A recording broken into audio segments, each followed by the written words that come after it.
इंग्रजी धर्म जगाला प्रेम अर्पावे। जगी जे हीन अतिपतिता मी रुचिकेश वाणी श्यामच्या आई कथा वाचन उपक्रमांक अंतर्गत कथा क्रमांक 29 मोठे होण्यासाठी चोरी या पाठाचे वाचन करणार आहे। आपल्या गावापासून काही थोड्या अंतरावर लाटवण म्हणून एक गाव आहे। तो फडक्यांचा गाव। तेथे फडके नामदार अजून राहतात। हरिपंत फडके प्रसिद्ध सरदार त्यांच्यातील ते आहेत। आमच्या वडिलांचा व त्यांचा घरोबा असे लाटवणचे बलवंत फडके वडिलांकडे नेहमी येत असत। आम्हा मुलांजवळ ते प्रेमाने गप्पा मारीत। त्यांना अहंकार नव्हता, फार साधे व भोळे होते। त्यांच्या बोटातील अंगठी काढून घेऊन मी लपवून ठेवीत असे। तेव्हा मला म्हणायचे, श्याम तुला पाहिजे का काय अंगठी? त्यांनी असे विचारले म्हणजे ती माझ्या बोटात मी घातली असे, परंतु एकाही बोटात ती बसत नसे, ती खाली पडे। अरे जाडा हो जरा, मग बसेल होती असे मग ते हसून म्हणवायचे। मी दापोलीहून घरी आलो होतो। बळवंतराव व दुसरे कोणीतरी असे आमच्याकडे पाहुणे आलेले होते। दापोलीला मला वाचनाचा नाद लागला, परंतु चांगली पुस्तके मिळत ना। दाभोळकर मंडळींची पुस्तके मी वाचत असे, परंतु काही समजत नसे। स्पेनरचे चरित्र मी वाचलेले थोडे मला आठवते। त्याच सुमारास रामतीर्थींचे खंड भास्करपर्यंत फडके काढू लागले होते। माझ्यावर या फडक्यांचा लेखांचा फार परिणाम झालेला आहे। यातील तेजस्वी सोज्वल सावेश मराठी भाषा मला गुदगुल्या करी। ते भाग मी जणू पाठ केले होते, परंतु त्यावेळेस मला हे भाग मिळाले नाही। माझ्या कोणीतरी आप्तांच्या घरी एक दिवस मी एक भाग पाहिला व तो मला फार आवडला, परंतु त्या गृहस्थांनी एकदम माझ्या हातातून तो घेतला व म्हणाले, तुला रे काय समजणार त्यात? मला वाईट वाटले। त्यांच्यापेक्षा मलाच तो भाग जास्त समजला असता, कारण मी सहृदय होतो, मी कविहृदयाचा होतो। मायबापांनी माझी मनोभूमिका तयार केली होती। मराठीतील पोथ्या पुराणे वाचून माझे मन प्रेमळ व भक्तिमय, श्रद्धामय व भावमय झालेले होते। मला वाटले आपण भाग विकत घ्यावे, परंतु पैसे कुठून आणाव्याचे? वर्गातील पुस्तके ही सारी मज्जत जवळ नसत। इंग्रजी शिकत होतो, परंतु एकही कोश माझ्याजवळ नव्हता। अंदाजाने मी शब्दांचे अर्थ काढून नेत असे। रामतीर्थींचे भाग आपणास पाहिजेत असत असे मला वाटले।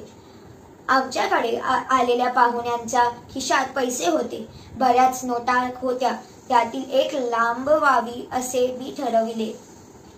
दुसऱ्यांचे पैसे चोरणे हे पाप होते, परंतु हे पाप करूनही पुस्तक वाचण्याचे पुण्य मिळावे असे मला वाटले।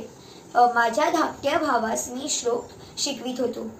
असा आस ही तुझी फार लागली दे दयानिधे, बुद्धी चांगली देण्याबद्दल मी श्लोक शिकवित होतो, परंतु चोरी करून बसलो होतो। माझे वडील व ते पाहुणे एकत्र बसले होते। पुन्हा त्यांनी नोटा मोजल्या।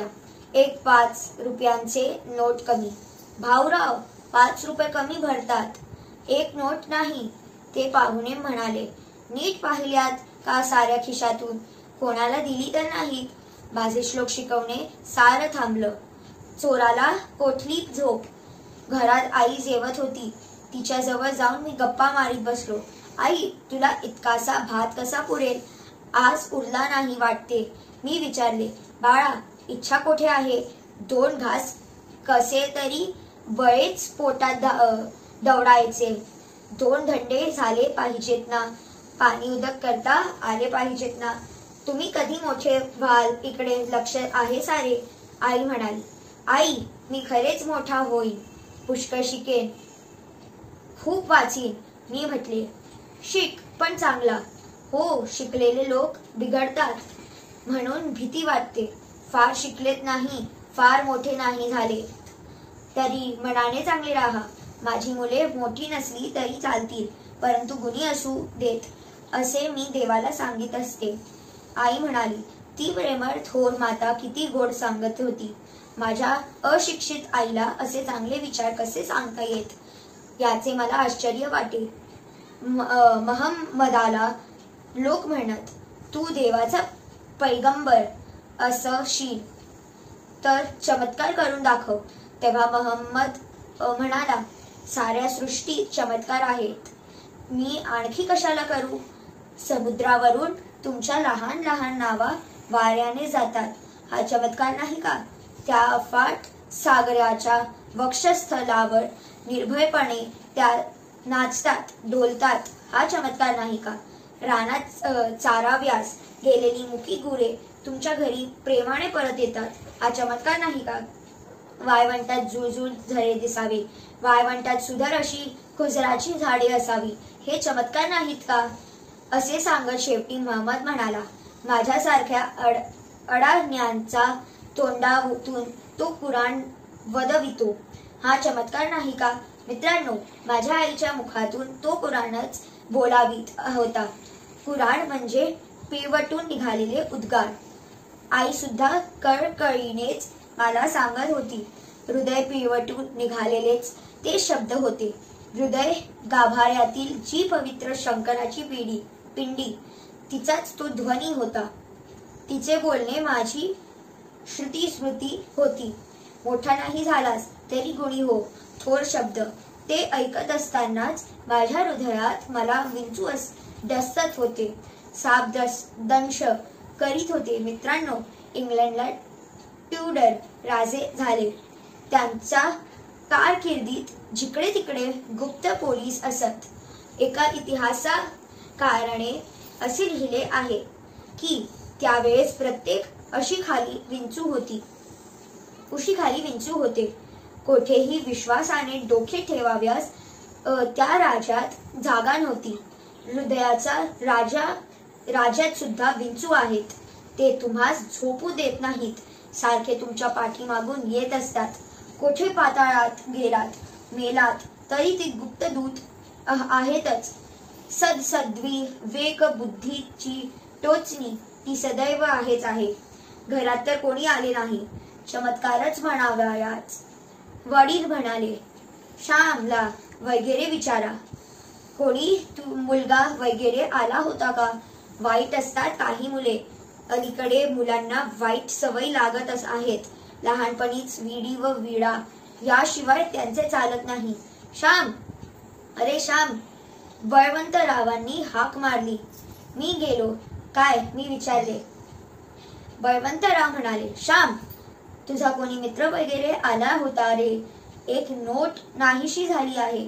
मी म्हटले, नाही बोवा, मीच आज बाहेर खेळव्यास गेलो होतो. संध्याकाळी आलो, कोणी आले नव्हते. वडील म्हणाले, श्याम, तू तर नाही घेतली असलीस तर सांग. छे हो, तो कसा घेईल. बळवंतराव म्हणाले, आई हात धुवून आली, तिलाही सारा प्रकार कळला. वडिलांनाच चुटपुट लागली. स्वतःच्या घरात पैसे नाहीसे होते म्हणजे ती लाजच होती. वडिलांनी पुन्हा मला विचारले, श्याम, अगदी खरेच नाही ना घेतलेस पैसे तू. कंपास पेटी किंवा कशाला घेतले असशील. कंपास पोटीसाठी पैसे मागत होतास. आई म्हणाली, श्याम, नाही हो घ्यायचे. तो रागवला, रुसला तरी कोणाच्या वस्तूच हात लावाव्याच नाही. तेवढा त्याचा गुण चांगला आहे आणि काही केले तरी तो कबूल करतो. तो लपवून ठेवणार नाही. मागे गुण चांगला आहे. मागे एकदा एक वडी घेतली होती त्याने. तेव्हा विचारल्याबरोबर त्याने कबूल केले व म्हणाला, मी घेतली हो आई. श्याम घेणार नाही व घे तर कबूल करील. श्याम, तू नाही ना बाळ हात लावलास. आईचा माझ्यावर केवढा विश्वास. आधी घेणार नाही, घेईल तर कबूल करील. तिची माझ्यावर केवढी श्रद्धा. आईचा विश्वासघात मी करू का. तुकारामाच्या एका उभंगात आहे, विश्वासाची धन्य जाती. ज्याच्यावर विश्वास टाकता येतो त्याची जात धन्य होय, ते श्लोक धन्य होय. माझ्या अस्त्याचा किल्ला ढासळला. आईच्या साधा व श्रद्धामय शब्दांनी मला किल्ला पडला. जमीनदोस्त झाला. माझ्या डोळ्यातून पाणी येऊ लागले. त्या दुबळ्या अश्रूंनी पाप पर्वत पडला. श्याम, रडू नकोस. तू घेतलेस म्हणून का मी म्हटले तू नाहीच घ्यायचास. मला माहीतच आहे उगी, असे आई म्हणाली. आईच्या शब्दांनी मी अधिकच विरघळलो. मी एकदा आईच्या जवळ गेलो व केविळवाने रडत आईला म्हटले, आई, तुझ्या श्यामनेच ती नोट घेतली आहे. ही घे ती नोट. आई आई माझ्याने बोलावेना. आईला वाईट वाटले. माझा मुलगा घेणार नाही. केवढा तिचा विश्वास. स्वतःच्या मुलाबद्दल तिला जो अहंकार होता, अभिमान होता, तो गेला. परंतु सर्व गेला नाही. देवाने तिची अब्रू राखली. घेणार नाही, परंतु घेईल तर कबूल करील. तिचा मुलगा सर्वस्वी कसोटीस उतरला नाही, परंतु अर्ध्या कसोटीस तरी उतरला. श्याम, पुन्हा नको हो हात लावू. हाच पहिला व शेवटचा हात लावलास हो. ते कबूल केलेस, चांगले झाले.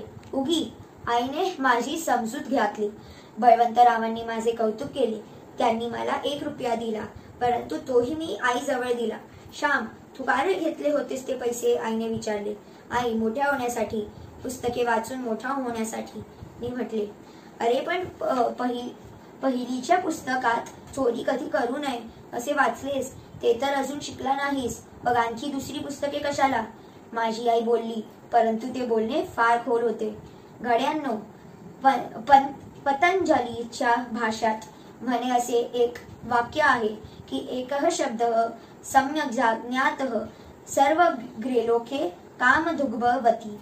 एकच शब्द, परंतु जर त्याचे नीट ज्ञान झाले असेल तर मनुष्याला मोक्ष मिळतो. सम्यक ज्ञातः, नीट समजलेला हा वाचलेला नव्हे, घोकलेला नव्हे, तर समजलेला.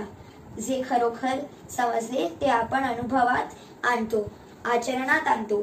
लहान मूल कंदिलाला धरू नाही पाहते. कंदिलाची काच तापलेली असते. आई लेकराला दूर करते. पुन्हा ते कंदिलाजवळ जाते. शेवटी आई म्हणते, लाव लाव हात. ते लहान मूल हात लावते. हाताला चटका बसतो. पुन्हा ते मूल काच धरीत नाही. ते ज्ञान पक्के झाले. सॉक्रेटिस म्हणूनच ज्ञानाला सद्गुण म्हणतात. संस्कृतमध्ये परम ज्ञानाला अनुभूती हा शब्द लावतात. अनुभूती म्हणजे अनुभव. जे जीवनात अनुभवितो तेच ज्ञान. चोरी करू नये हे वाक्य मी पडलो होतो, परंतु शिकलो नव्हतो. सत्य, दया, प्रेम, अहिंसा, ब्रह्मचर्य लहान शब्द आपण पटकन ते उच्चारतो, परंतु त्यांची अनुभूती व्यवहास थोडके जमीनही पुरणार नाही. धन्यवाद.